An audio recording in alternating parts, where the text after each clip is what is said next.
So may dumating tayong bagong laruan dito. Ito na ang mga laruan natin ngayon. Ayan ito.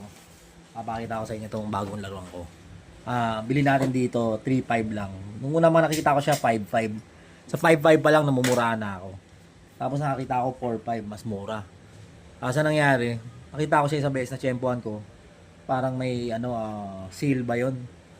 No? 3.5. So, hindi na ako nagdalawang isip, no? At binili ko na kaagad siya. Ayan, buksan natin. Ayan, no? Hanton Auto Parts ang nagbenta. Manila pala to. Pero nakalagay talaga dito 4.5. So, siguro Shopee deal na lang yung naging bakit siya naging 3.5.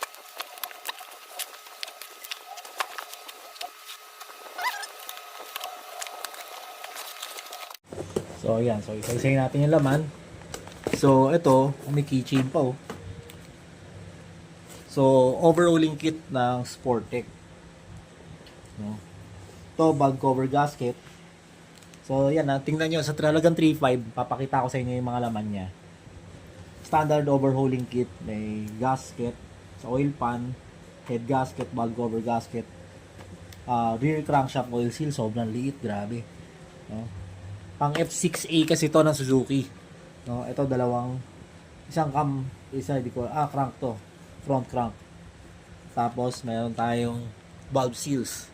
12 valves kasi 4 valves per cylinder tapos 3 cylinder lang kasi ang F6A ng Suzuki. So, yan.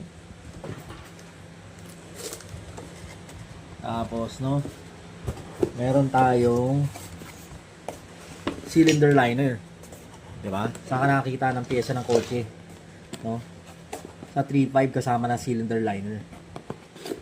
So, hindi ko pa alam kung ang cylinder liner ng Suzuki F6A ay nabubunot talaga or ipapa-machine shop para masalpakan ng cylinder liner.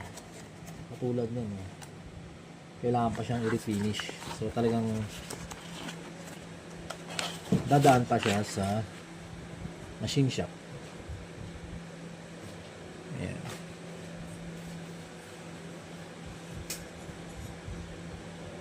Kailangan pang i-honing to.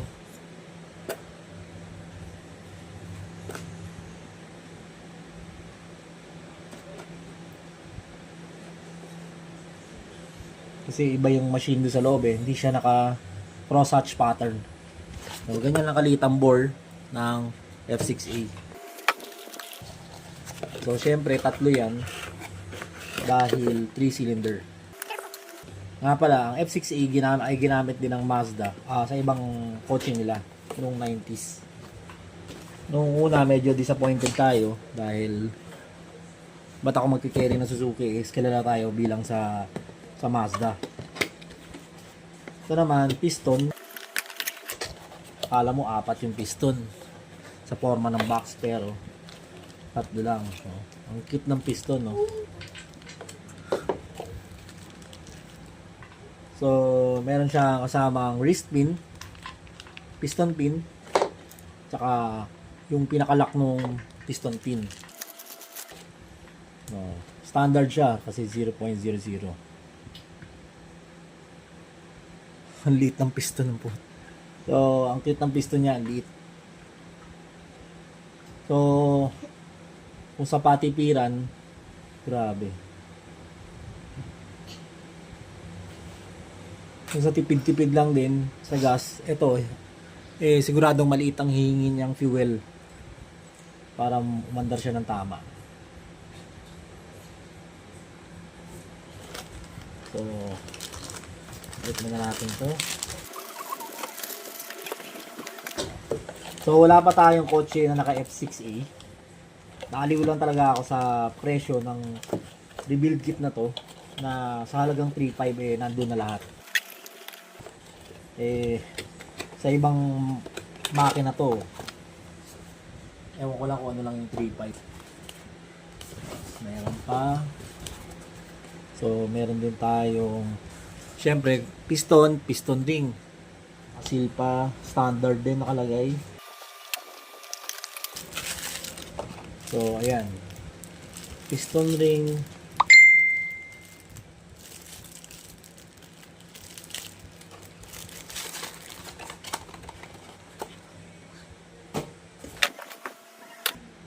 So, ito, meron pa siya kasamang tatlo. So, main bearing at connecting rod bearing. Standard. Tapos ito, yung thrust washer. Thrust bearing. No? Standard din. So, lahat standard. Ayan. Tingnan natin ang laman.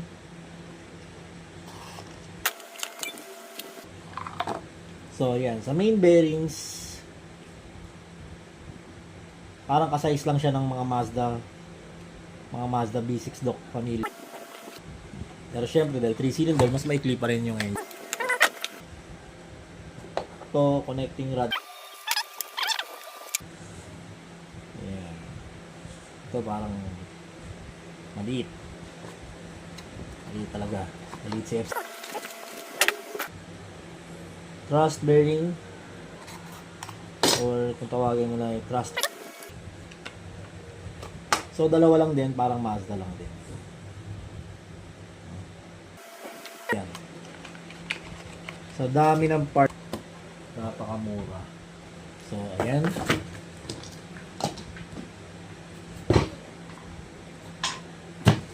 Ito, magkakasama eh. No? So, ang talagang parang wala lang talaga dito kung titingnan mo na para mas ma-complete yung set is kung papalitan yung mga intake at exhaust valves. So ayan, wala pa tayong engine na F6A pero binili ko to dahil sobrang mura at sa panahon ngayon na mahal ang gas, parang doon ko naisip yung van ko hindi ko magamit, mas mahal ang diesel ngayon. Kotse naman, gasoline. Siyempre, mas maganda, mas makatipid. Kung Mazda Familia is wala pa akong ginagawa na standard na tune-up lang. Kinumpute ko nasa 10 kilometers per liter. Pero iniisip ko kung patitipirin ko pa rin siya, 'di ba? May standard na hinihingi ang isang makina. Hindi ka pwedeng bumaba sa fueling. Hindi ka pwedeng bumaba sa fueling. Kung ano man yung standard ng makina na yun. Let's say, katulad nun. Mazda Familia is 1600, 4-cylinder. So, kung 4-cylinder siya, lamang ng isang piston kaysa dito, kumaga, bawas to ng isang piston. So, bawas ng isang piston bawas ng isang injector. No? So, nabawasan ka agad ng 1/4. Diba? Kung ang Mazda Familia ay 4 ang piston, ito naging 3, so nabawasan ng 1/4. Diba? So, 3 piston na lang kasi. Tapos, pangalawang factor ay sa laki ng piston. Ang piston size ng Mazda Familia 1600 ay 78mm bore. Ito, parang ginagamit na yata ng mga motor to eh. Itong ganitong diameter. So, again, bawas ng isang piston. Tapos pangalawa, mas maliit ang bore nito. Halos 65mm lang siya. Actually 64.5 mm, no? 64.5 mm plus 10 mo 75. Tapos kulang pa ng 2.5 para maging 78 ng Mazda. So dito pa lang sa piston size, bawas na nga ng isang piston, bawas din ng bore. So mas mababa ang fuel requirements ng F6E. So claim nila as sabi 10 to 15. So kung sa Mazda Familia nga nagte-10 tayo. Ito 15 kaya pa daw ng 21. So kung mag-effort tayong patipirin pa to, mas may potential naman talaga. Being 3-cylinder at being 64.5mm ang bore. Una ko nakita ang engine block nito dun sa kakilala ko na si Marlon Iglesias na nagpa-part out. Doon ako una nakakita ng block ng Suzuki F6A. Nakita ko lang siya sa side, kalas-kalas na block lang talaga. Nagtaka ako, sabi ko, anong makina yun? Sabi ko gano'n, sobrang liit. Sabi ko gano'n. Tapos sabi sa akin, F6A daw ng Suzuki. Sabi ko, doon ko nakita na sobrang liit pala talaga ng makina ng Suzuki F6A. Ayan. Sa next video, Doon yung makikita ko anong Suzuki ang binili ko na naka F6A engine. No? Tumingin na tayo na kaya sobrang tagal ko na rin titingin ng mga Suzuki na kotse na naka F6A. So, abangan nyo na lang yung second video.